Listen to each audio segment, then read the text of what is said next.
MLA గారికి హరీష్ రావు గారిని విమర్శించే అర్హత లేనే లేదు.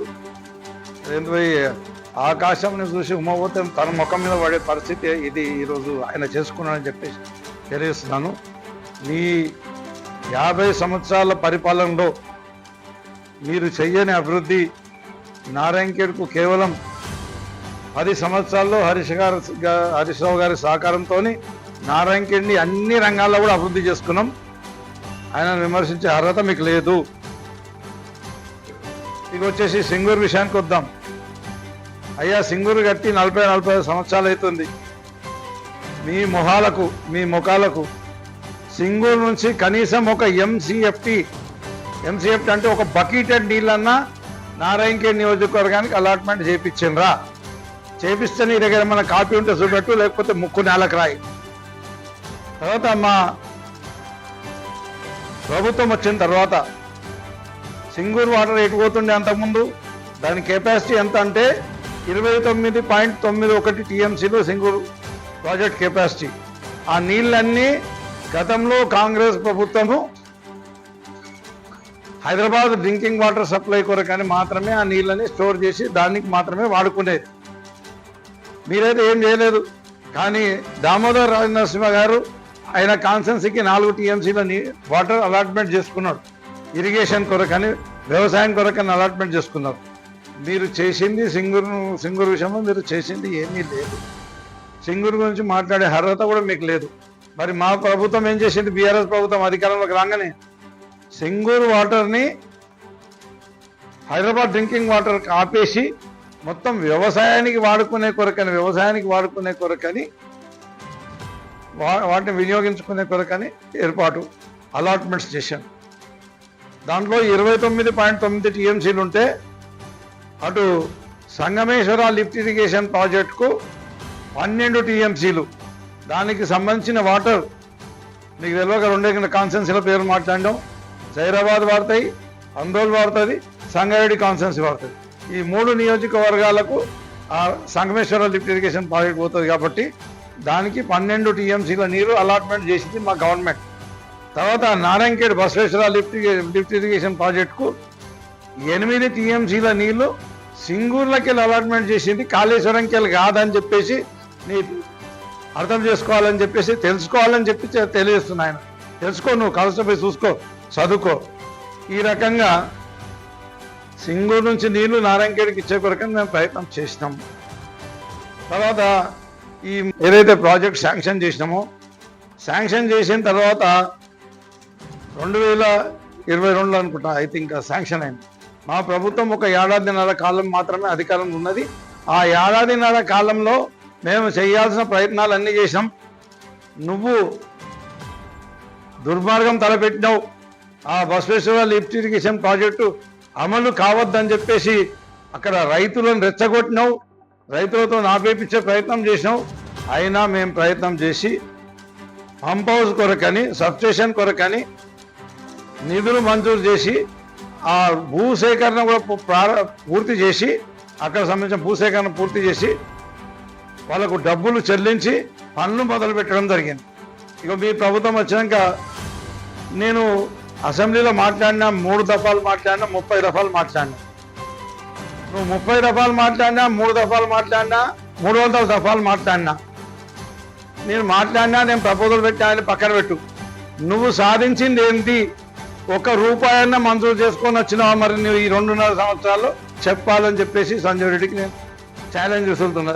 తీసుకొస్తే ఒక జీవో చూపెట్టు, ఏది అలాట్మెంట్ స్టేషన్ చూపెట్టు. నువ్వు వచ్చిన తర్వాతనే సాగుతున్న పనులు ఆగిపోయినాయి, ఏమీ చేయలేకపోయినావు. నీ ముఖ్యమంత్రి కానీ మంత్రి కానీ ఎవరిని ఎదిరించలేకపోయినావు. ఈ రకంగా బసవేశ్వర లిఫ్ట్ ఇరిగేషన్ ప్రాజెక్ట్ ఆపడం మూలంగా అగస్తే మా ప్రభుత్వం కనుక ఉంటే బసవేశ్వర లిఫ్ట్ ఇరిగేషన్ ప్రాజెక్ట్ పనులు మేము పూర్తి చేసేవాళ్ళం, కంప్లీట్ చేసేవాళ్ళం. కంప్లీట్ చేస్తే ఈరోజు ఎండిపోతున్నాయి, పత్తులన్నీ ఎండిపోతున్నాయి. అన్ని మండలాల పత్తులన్నీ మొత్తం ఎండిపోతున్నాయి. మేము ఆ బసవేశ్వర లిఫ్ట్ ఇరిగేషన్ ప్రాజెక్ట్ ద్వారా ఈ పత్తులు పండించే అవకాశం మాకు ఉండే. ఉన్న సింగూరులో నీళ్ళని కిందకేసబెట్టాం. అయ్యా, సింగూరు కట్టకి ఏదన్నా డ్యామేజ్ అయితే రిపేర్ చేయాలంటే రింగ్ బండ్ వేసుకోవాలి. రింగ్ బండ్ వేసి ఆ నీళ్ళని అట్లనే కాపాడుకొని ఆ ఉన్న కట్టను రిపేర్ చేయాలి. కానీ మీదేం ఆలోచనో మీదేం ఇచ్చే ఆలోచన ఏం సంగతో కానీ ఉన్న నీళ్ళన్నీ కిందికి వదిలిపెట్టేసి ఈరోజు రైతులకు నీళ్ళు లేకుండా చేసినారు, తాగడానికి నీళ్ళు లేకుండా చేసిన ఘనత మీ దరిద్రం కాంగ్రెస్ పార్టీదని చెప్పేసి తెలియజేస్తున్నాను. నువ్వు ఏం చేసినావు? ఒక్క కొత్త చెరువు అన్న తీసుకొచ్చినావా? ఒక కొత్త చెరువు తీసుకురాకపోతే నల్లవాగుకు లిఫ్ట్ ఇరిగేషన్ కొరకని డిపిఆర్ కొరకని అప్పుడే అవసరం ఉందని పైసలు ఇప్పించాం. డిపిఆర్ సబ్మిట్ అయింది. ఇప్పటి వరకు GO Nallavagu project lift irrigation GO తీసుకొచ్చే చేతగాని దద్దమ్మవు నువ్వు ఇంకా మాట్లాడడానికి నీకు ఏం అర్హత ఉందని చెప్పేసి నేను తెలియజేస్తున్నాను. కొత్త ఇరిగేషన్ కొత్త చెరువుల కొరకని నేను 4 చెరువులకు కంపెన్సేషన్ కూడా ఇప్పించేసిన, అన్ని 8 చెరువులకు టెండర్లు చేసిన తర్వాత ఇప్పుడు నువ్వు వచ్చిన తర్వాత ఆ చెరువుల పనులన్నీ ఎక్కడ ఆగిపోయినాయి. మేము కోట్ల రూపాయల కంపెన్సేషన్ ఇస్తే ఆ చెరువుల పని ఎక్కడెక్కడ ఆపేసి ఈరోజు రైతులకు నీళ్ళు అందకుండా చేసినాం. ఒకవేళ ఆ చెరువులు కనుకుంటుంటే ఆ చెరువుల కింద కూడా ఎవరైతే ఈ పత్తి పంట వేసుకుంటూ వాళ్ళందరూ దక్కే అవకాశం ఉండే, అది కూడా కాకుండా చేసినాం. కరెంటు గురించి మాట్లాడతారు. మాట్లాడడానికన్నా జరనన్నా ఆలోచించాలి. ఏమంటారు ప్రజలు?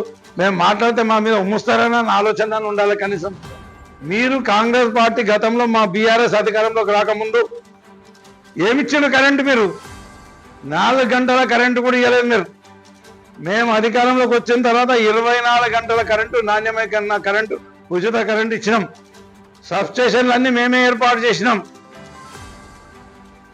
చేసి మరి రైతులకు నాణ్యమైన కరెంటు ఇచ్చినాం. మీరు వచ్చిన తర్వాత మళ్ళీ తిరిగి ఏం జరిగింది? ఎన్ని గంటలు వస్తుంది ఇప్పుడు కరెంటు? రోజుకు 10 గంటలు కూడా సరిగా కరెంట్ ఇచ్చే పరిస్థితి మీకు లేదు. మరో లో వోల్టేజ్ ప్రాబ్లం మేము తీసేస్తే ఇప్పుడు ఆ లో వోల్టేజ్ ప్రాబ్లం మళ్ళీ వచ్చింది. అంటే సబ్స్టేషన్ల కాడ ట్రిప్ అయిపోతుంది, లేకపోతే నారాయణగిరిలో 132 కేవా కాడ ట్రిప్ అయిపోతుంది. ఈరోజు నీళ్లు వరక పంటలు ఎండిపోయే పరిస్థితి మీ పాలనలో జరుగుతుందని చెప్పేసి నేను తెలుస్తున్నాను. నువ్వు మాట్లాడితే నేను ఛాలెంజ్ చేసిన, అయ్యా నీ దగ్గర మంజూరు చేసిన సబ్స్టేషన్లు మంజూరు చేసిన జీవోలు ఉంటే చూపెట్టమని చెప్పిన. మళ్ళా సిగ్గిసెట్టి అదే మాట మళ్ళీ 2-3 సబ్స్టేషన్ల కంటే ఎక్క బీఆర్ఎస్ హాయంలో మంజూరు కాలేవు, చేయలేదని చెప్పి మాట్లాడినాం. నేను చెప్తా, రాసుకొని ఇవి మీ పీరియడ్లో మంజూరైన జీవోలు ఉంటే తీసుకొని రా. అభ్యంతా మేమే చేసినాం సబ్స్టేషన్, చాప్టాకే మేమే చేసినాం సబ్స్టేషన్, తోర్నాల్ మేమే చేసినాం సబ్స్టేషన్, కడపల్ మేమే చేసినాం సబ్స్టేషన్, ఖానాపూర్ మేమే చేసినాం సబ్స్టేషన్, దామర్కిద్ద మేమే చేసినాం సబ్స్టేషన్, కృష్ణాపూర్ మేమే చేసినాం సబ్స్టేషన్, రాపర్తి మేమే చేసినాం సబ్స్టేషన్, నాగదర్ మేమే చేసినాం సబ్స్టేషన్, జంబికుంట మేమే చేసినాం సబ్స్టేషన్, కొల్లపల్లి మేమే చేసినాం సబ్స్టేషన్, బెల్లాపూర్ మా బీఆర్ఎస్ పార్టీ చేసిన సబ్స్టేషన్, తడకల్లో కూడా ఒకటే ట్రాన్స్ఫార్మర్ ఉండే, పవర్ ట్రాన్స్ఫార్మర్ 2 ఉంటాయి ఒక సబ్స్టేషన్లో. అందులో ఒకటే ట్రాన్స్ఫార్మర్ ఉంటే ఇంకోటి అడిషనల్ పవర్ ట్రాన్స్ఫార్మర్ పెట్టి దాన్ని అప్గ్రేడ్ చేసినాం. బెల్లాపూర్లో ఒక సబ్స్టేషన్ పెట్టినాం. ఇంకా 2-3 నేను రాసుకోలేదు. మొత్తం కలిపితే 15 సబ్స్టేషన్లు మేము ఏర్పాటు చేసినాం. నీకు దమ్ముంటే, నువ్వు మాట్లాడింది నిజమైతే, నువ్వు అబద్ధాలు మాట్లాడకపోతే ఇవన్నిటికి సంబంధించిన జీవోలు మీ కాంగ్రెస్ హయాంలో మంజూరైనట్టు చూపెట్టాలి. నేను దేనికంటే దానికి సిద్ధమని చెప్పేసి వాళ్ళకి తెలియజేస్తున్నాను. మేము 132 kV సబ్స్టేషన్ మేము మంజూరు చేసుకొచ్చినామని చెప్పేసి ఆయన ఒక మాట మాట్లాడతాడు. 132 kV సబ్స్టేషన్ నేను మంజూరు మా హయాంలో, బీఆర్ఎస్ హయాంలో మా హరీష్ రావు గారిని పట్టుకొని మేము మంజూరు చేసినాం 132 kV సబ్స్టేషన్. ముఖ్యమంత్రిని కూడా కలిసాం, మంజూరు చేసినాం. దాన్ని అప్పుడు ఎలక్షన్ చేద్దామని చెప్పేసి రామరెడ్డిపేటలో జాగా వెతికినాం. అది పనికి రాదని చెప్తే అక్కడ వదిలిపెట్టేసినాం. రాపార్తిలో ల్యాండ్ చూసినాం, అది కూడా పనికి రాదంటే అది వదిలిపెట్టేసినాం. మునియపల్లి దగ్గర ల్యాండ్ తీసి ఇప్పుడు కాదు సబ్స్టేషన్ ల్యాండ్ అని రాసింది. 132/11 kV సబ్స్టేషన్ మేము మంజూరు చేసినాం. నువ్వు చేసినట్టున్నావు కదా, జియో కాపీ చూపెట్టు, దేనికైనా సిద్ధం. ఆ రకంగా వచ్చి అబద్ధాలు మాట్లాడుకుంటా మీరు ప్రజలని తప్పులో పట్టించే ప్రయత్నం చేస్తున్నారు. అవి మానుకోవాలని చెప్పేసి నేను వారికి విజ్ఞప్తి చేస్తాను. ఇంకో విషయం, ఎలక్ట్రిసిటీ ఎక్స్గ్రేషియా గురించి మాట్లాడింది మన సంజయ్ రెడ్డి గారు మాట్లాడింది. ఎలక్ట్రిసిటీ ఎక్స్గ్రేషియా అనేది గతంలో మీ ప్రభుత్వం అధికారంలో ఉన్నప్పుడు లేనేలేదు. అది బీఆర్ఎస్ ప్రభుత్వం అధికారంలోకి వచ్చిన తర్వాతనే ఎక్స్గ్రేషియా అనేది మొదలైంది. అది కూడా మన నియోజకవర్గంలోనే మొట్టమొదట మన నియోజకవర్గంలో ఇవ్వడం జరిగింది. రామ్ సింగ్ తాండా వాసులు దేవులవాడి తాండా మీద నుంచి పోతుంటే వైర్లు తలిగి ఆరుగురు చనిపోతే అదే రాత్రి చనిపోతే 1-2 గంటలకు చనిపోతే ఉదయం లేచి 8 గంటల వరకు హరీష్ రావు గారు అక్కడ దిగి ఏమైంది ఎట్లయిందని చెప్పి మాట్లాడి చేసి ఆ రోజే ఎక్స్గ్రేషియా ప్రకటించడం జరిగింది, వాళ్ళకి ఎక్స్గ్రేషియా చెల్లించడం జరిగింది. ఆ రకంగా మా ప్రభుత్వ హయాంలో ఒక్కటి కూడా పెండింగ్ లేకుండా గతంలో అన్ని ఎక్స్గ్రేషియాలు ఇచ్చాం. ఇప్పుడు నువ్వు ఇచ్చింది ఇది మొదటిసారి, మీ ప్రభుత్వం అధికారంలోకి వచ్చిన తర్వాత ఇది మొదటిసారి మీరు ఇచ్చింది. ఒక్కసారి పశువులు చనిపోయినాయి అవి కాదు 80 సార్లు ఇచ్చినావు, కానీ అది నీ ఇంట్లోకి వెళ్ళి ఇచ్చినట్టు కలకాల చేస్తున్నావు. మీ పశువులు సరిగ్గా కట్టేసుకోవాలి, అవి ఎందుకు ఇస్తారు? మీరు మనుషులు పోయి ట్రాన్స్ఫార్మర్లకు ఎందుకు తగులుతారు? నీకు ఏమైనా బుద్ధి ఉన్నారా? ఎవడైనా సావాలని ఆలోచిస్తారా? ఎవడైనా పశువుని 1,00,000 పశువుని చంపేసుకొని 40,000 తీసుకోవాలని ఆలోచన చేస్తారా? అది కూడా నీ ఇంట్లోకి వెళ్ళి తీసుకుని ఇచ్చినట్టు నువ్వు కలకల చేస్తున్నావు. కాబట్టి అది మానుకోవాలని చెప్పేసి, అలాంటి అబద్ధాలు మాట్లాడొద్దని చెప్పేసి నేను వారికి విజ్ఞప్తి చేస్తున్నాను. ఇక మేము గతంలో మా ప్రభుత్వం అధికారంలోకి రాకముందు మేము ఇచ్చిన ప్రతి ఒక్క హామీ నెరవేర్చినాం. ఇచ్చిన హామీలు నెరవేర్చడమే కాకుండా మాట ఇవ్వని కూడా ఉదాహరణకి కళ్యాణ లక్ష్మి మాట ఇవ్వలేదు, రైతు బంధు మేము మాట ఇవ్వలేదు. ఇట్లాంటి ఎన్నో స్కీమ్ మేము మాట ఇవ్వని చేసినాం. మీలాగా మాట ఇచ్చి అబద్ధాలు చెప్పి ఇప్పుడు తీసుకుంటే 2,000 పెన్షన్ అవుతా, మళ్ళా మా ప్రభుత్వం అధికారంలోకి వచ్చిన తర్వాత మళ్ళా మాసంలో తీసుకుంటే 4,000 పెన్షన్, ఇప్పుడు తీసుకుంటే 10,000 రైతు బంధు, మా ప్రభుత్వం వచ్చినాక 15,000 రైతు బంధు. ఇగో రైతు రుణమాఫీ చేసి కేసీఆర్ తీసుకోండి, మళ్ళీ నేను అధికారంలో కాగానే 2 లక్షలు చేస్తా.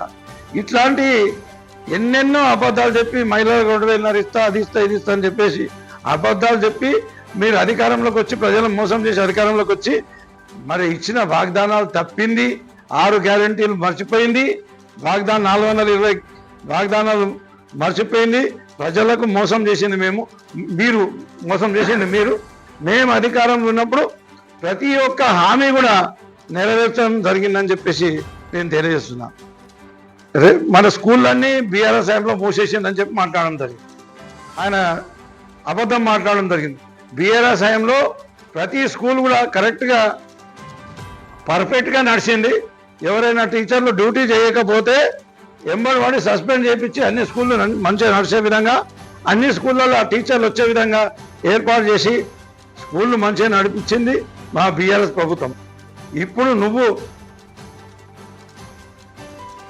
నీకు అవసరానికి వాడుకునే కొరకని నీ అనుయాయులని టీచర్లుగా సెలెక్ట్ అయిన వాళ్ళని నీ ఎంబడి పెట్టుకొని తిరుగుతున్నావు. ఎన్నో ఫోటోలు ఉన్నాయి, కళ్యాణ లక్ష్మి చెక్కులు పంపిణీ చేసేటప్పుడు నీ ఎంబడి పెట్టుకొని తిరిగి స్కూళ్ళలో చదువు చెప్పకుండా పిల్లల జీవితాలతో ఆటలు ఆడుకుంటున్నది మీరు అని చెప్పేసి మేము కాదని చెప్పి తెలియజేస్తున్నాం. మొన్న కూడా మీరు మీటింగ్ పెట్టినరా ఆ ఏటీసీ సెంటర్, అది శాంక్షన్ రాలేదు, దాని జీవో లేదు, 47 కోట్లు లేదు, 4 కోట్లు లేదు, ఏం లేదు. కానీ ఉట్టిగా వచ్చి శంకుస్థాపన చేసి మీ ఏషాలకు మీ పనితీరుకు విసిగించి మీ మీటింగ్కు ప్రజలు రాకపోతే జూనియర్ కాలేజీలోకి వెళ్ళి డిగ్రీ కాలేజీలోకి వెళ్ళి స్టూడెంట్స్ అందరు తీసుకొచ్చి ఆ మీటింగ్లో కూర్చోబెట్టి మీటింగ్ సక్సెస్ చేసాం అనుకున్నాం. చదువుకునే పిల్లల్ని బీసీ రెసిడెన్షియల్ స్కూల్లోకి వెళ్ళి పిల్లల్ని తీసుకొచ్చి వాళ్ళని కూర్చోబెట్టి మేము మీటింగ్ సక్సెస్ చేసాం అని చేసారు. ఈ రకంగా మీరే అన్యాయం చేసారు, విద్య పట్ల నిర్లక్ష్యం చేసారు, అన్యాయం చేసారు. మీ పీరియడ్లో అసలు మీ గతంలో మీరు అధికారంలో ఉన్నప్పుడు మీ పీరియడ్లో ఏ స్కూల్ కూడా సరిగా నడవలేకుండే, మేము వచ్చిన తర్వాతనే విద్య ఇంప్రూవ్మెంట్ అయింది.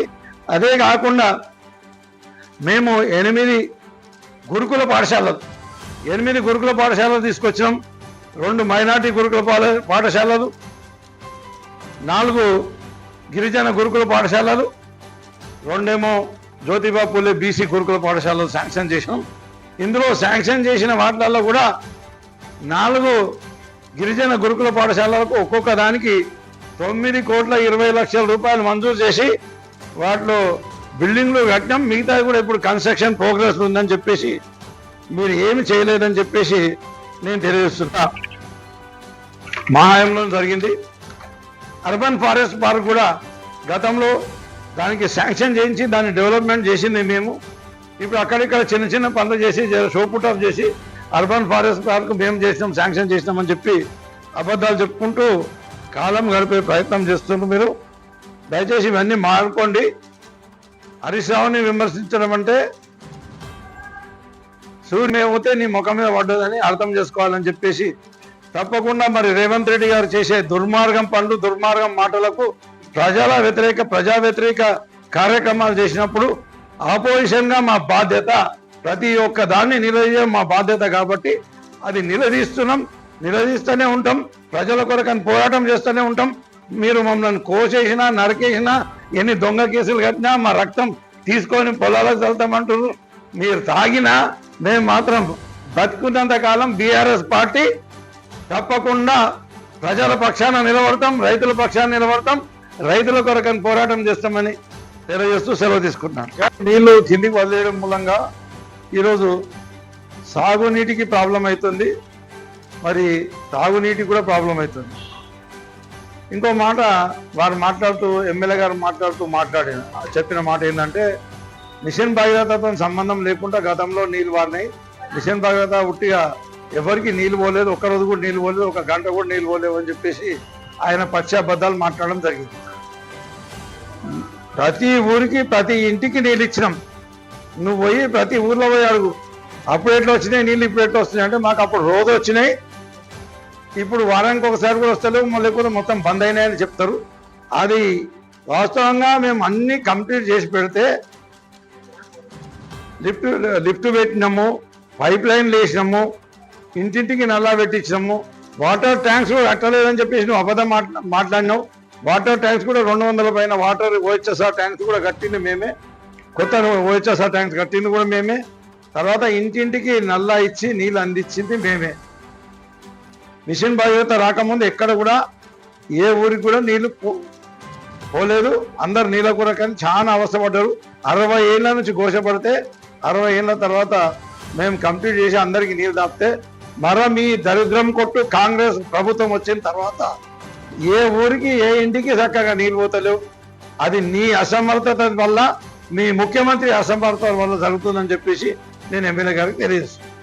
ఉన్న సిస్టమ్ని వాడుకోలేకపోతాం, అంత అసమర్థులు మేము.